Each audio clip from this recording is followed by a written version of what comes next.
Hello everyone, welcome to my channel. आज हम accounting की थर्ड क्लास करने वाले हैं। हम इसमें करेंगे process of accounting. Process of accounting में हमारे 5 स्टेप हैं। फर्स्ट स्टेप है हमारा आइडेंटिफिकेशन ऑफ ट्रांजैक्शन। इसमें हम सबसे पहले ट्रांजैक्शन को आइडेंटिफाई करते होते हैं कि किस तरह की हमारी ट्रांजैक्शन है, और इसमें हम जो ट्रांजैक्शन है उसको हम सिर्फ कैश ट्रांजैक्शन को ही इम्पोर्टेंस देते होते हैं, उसको ही रिकॉर्ड करते हैं इसमें। ठीक है, सबसे पहले ट्रांजैक्शन को आइडेंटिफाई करेंगे। आइडेंटिफाई करने के बाद हम क्या होता है कि वाउचर प्रिपेयर करते हैं। वाउचर किस तरह से होता है? वाउचर जैसे भी हम कोई शॉपिंग वगैरह करते हैं तो उसमें हमें जो सेलर है वो एक बिल दे देता है, कोई भी रिसिप्ट रसीद देता है हमें, तो वो हमारे लिए एक वाउचर, एक एविडेंस का काम करता है। और जो वाउचर होता है वो हमारा 3 तरह से होता है, 3 टाइप का हमारा वाउचर होता है। Transaction voucher, compound voucher, complex voucher. ठीक है, ट्रांजैक्शन वाउचर कौन सा होता है? जिसमें मतलब जो ट्रांजैक्शन है ना, सिंपल एक डेबिट होगी एक क्रेडिट होगी, तो उसे बोलते हैं हम ट्रांजैक्शन वाउचर। और कंपाउंड वाउचर कौन सा होता है? जिसमें एक साइड में तो मान लो कि जैसे कि डेबिट है, डेबिट में मल्टीपल्स एंट्री हुई हैं, ट्रांजैक्शन हुई हैं, और एक साइड में जो क्रेडिट है उसमें सिर्फ एक ही एंट्री हुई है। मतलब एक साइड में तो हमारी मल्टीपल होगी और एक साइड में हमारी एक सिंगल ट्रांजैक्शन होगी, एंट्री होगी, तो उसे बोलते हैं कंपाउंड वाउचर। और थर्ड है हमारा कॉम्प्लेक्स वाउचर। कॉम्प्लेक्स वाउचर क्या होता है? जिसमें मतलब कि दोनों ही साइड मल्टीपल हमारी एंट्रीज होती हैं, मल्टीपल डेबिट होंगे, मल्टीपल क्रेडिट होंगे, उसे बोलते हैं कॉम्प्लेक्स वाउचर। और ये इसमें है जो एग्जाम में इसमें क्वेश्चन इनमें से पूछा जाता है, तो इसलिए मैंने इन तीनों को आपको कवर करवाया है। वाउचर इनमें से क्वेश्चन कई बार पूछा गया है वाउचर के टाइप में से। तो हमारा फिर थर्ड है जो प्रोसेस हमारी, वाउचर को आइडेंटिफाई करेंगे, ट्रांजैक्शन को आइडेंटिफाई करेंगे, वाउचर प्रिपेयर करेंगे। उसके बाद जो हमारी ओरिजिनल एंट्री होती है ना, बुक होती है हमारी जो BOE, उसमें हम उसको रिकॉर्ड करेंगे। उसको रिकॉर्ड करने के बाद हम लेज़र प्रिपेयर करेंगे, लेज़र में पोस्टिंग कर देंगे उसकी। आगे मैं अभी करवाने वाली हूँ, इनके बारे में बताऊँगी। फिर हम लास्ट में क्या करते होते हैं, हमारा जो ट्रायल बैलेंस है, फाइनेंशियल स्टेटमेंट, उसको प्रिपेयर कर देते हैं। ठीक है, फिर है basis of accounting. Basis of accounting cash basis और एक्यूरल बेसिस। कैश बेसिस यहाँ जो ड्यू बेसिस पर नहीं चलते होते हैं हम, जब कैश मिला तभी कमाई है, चाहे वो पिछले साल का हो या फिर इसी साल का हो, कोई फ़र्क नहीं पड़ता इसमें। और इसमें जो एडजस्टमेंट होती है, कोई भी एडजस्टमेंट नहीं होती इसमें, लाइक ए प्रीपेड और आउटस्टैंडिंग की तरह। ठीक है, और लेकिन एक्यूरल बेसिस है जो एक्यूरल बेसिस है जो इसमें, बट देखना ज़रूरी होता है कि रिवेन्यू रिसीव है या पेमेंट कर रहे हैं कौन सी, हम किस साल की, अकाउंटिंग पीरियड को देखा जाता है इसमें।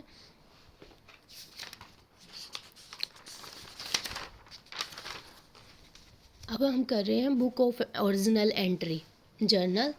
बुक ऑफ एंट्री है जो BOE, इसको हम प्राइमरी बुक के नाम से भी जाना जाता है, और ये इसको डे बुक भी कहते हैं। आपको यहीं से पता चल गया होगा कि प्राइमरी बुक है मतलब कि जो पहली बुक है, और डे बुक मतलब कि डे टू डे जो भी ट्रांजैक्शन होती है हम इनमें रिकॉर्ड करते होते हैं इसमें। फिर इसमें रिकॉर्ड करने के बाद ही हम आगे लेज़र बनाते हैं, उसमें पोस्टिंग करते हैं उसके अकॉर्डिंग कि कौन सी किस में बुक में जाएगी। ठीक है, so it's an accounting book और journal that record a business initially accounting transaction. Initially मतलब कि पहली बार, ये अकाउंटिंग बुक या जर्नल होता है जिसमें हम बिजनेस ट्रांजैक्शन को पहली बार रिकॉर्ड करते हैं। हम अगर इसको एक वर्ड में अगर हम डिफाइन करें तो हम इसमें कर सकते हैं कि फर्स्ट प्लेस, पहली बार फर्स्ट प्लेस। ठीक है, इसके बाद जैसे हमने पीछे वो करी थी, प्रोसेस करी थी, उसी तरह से है ये कि ट्रांजैक्शन। सबसे पहले हम इसमें क्या करते होते हैं, जब हम ये प्रिपेयर करते हैं, ट्रांजैक्शन देखते हैं। An event in business that involve money. कोई भी इवेंट, कोई भी ट्रांजैक्शन जो जिसमें मनी इन्वॉल्व है, वो हमारे लिए क्या है? वो हमारे लिए एक ट्रांजैक्शन है।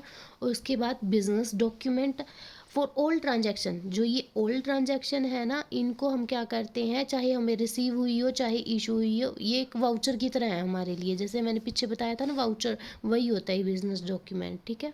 उसके बाद क्या है, उसके बाद हम सब्सिडरीज बुक देखते हैं अपनी। उसमें business document are use to record transaction in subsidiary book on daily basis पर। डेली बेसिस की जो भी हमारी एंट्रीज होती हैं, ट्रांजैक्शन होती हैं, उनको हम सब्सिडरी बुक में रिकॉर्ड करते होते हैं, ठीक है।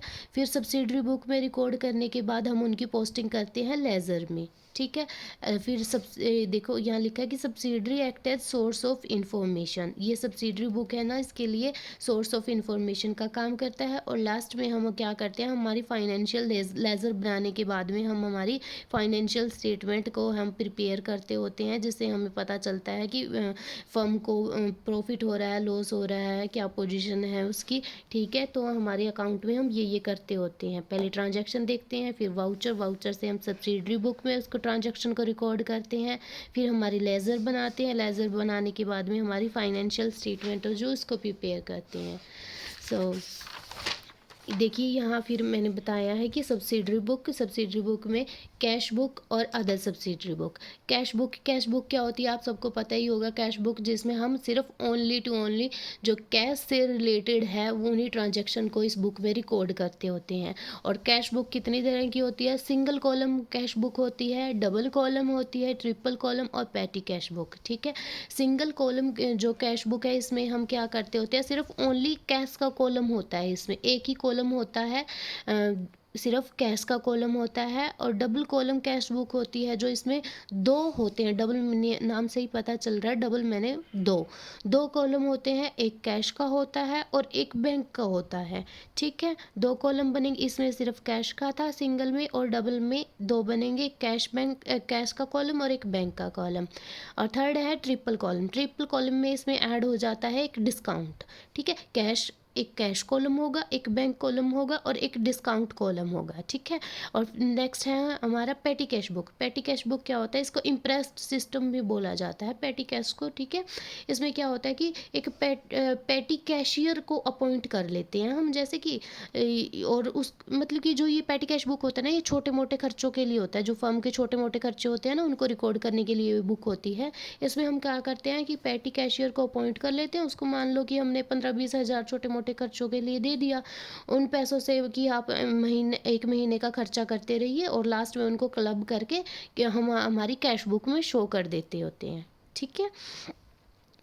और हम अदर सब्सिडरीज बुक की बात करें, परचेज बुक होती है, जिसमें हम जो कोई भी गुड्स परचेज करते हैं उसमें उसको हम इसमें परचेज बुक में रिकॉर्ड करते होते हैं। सेल बुक, कोई भी हमने सेल की है, जो भी सेल की है हमने, वो हम सेल बुक में रिकॉर्ड करते होते हैं। परचेज रिटर्न बुक में जो भी हमारी परचेज की थी हमने, उसमें हमें रिटर्न करना है, वो हम रिटर्न बुक में करते होते हैं। इसी तरह हम सेल रिटर्न बुक है और सेल रिटर्न बुक, इसमें हम क्या करते होते हैं, सॉरी यहाँ पे ना जो परचेज रिटर्न बुक है ना, इसको रिटर्न आउटवर्ड बुक भी बोला जाता है, ठीक है। और जो ये सेल रिटर्न बुक है, जो हम सेल हमारी रिटर्न हुई है उसको हम सेल रिटर्न बुक में रिकॉर्ड करते होते हैं। और सेल रिटर्न बुक को रिटर्न इनवर्ड बुक भी बोला जाता है, ठीक है। बिल रिसीवेबल बुक और बिल पेएबल बुक। और जर्नल प्रॉपर क्या होता है कि जर्नल प्रॉपर कोई भी एंट्री अगर कहीं भी नहीं आई है ना, वो कहाँ आएगी, वो हमारी जर्नल प्रॉपर में आएगी, ठीक है। जैसे कि हमारी रेक्टिफिकेशन वाली होगी या ओपनिंग क्लोजिंग एक्सेट्रा, ये सारी हम जर्नल प्रॉपर में ही डालते होते हैं, ठीक है। सो अगर आप ये चाहते हैं कि मैं इनको एक एक करके अलग अलग लिख कर इनको डिफ़ाइन करके फिर आपको एक्सप्लेन करूं, तो आप कमेंट करके मुझे बता दीजिए, मैं उसी तरह से आपको अगले वाली क्लास में भी आपको पढ़ा दूंगी। Okay, thank you.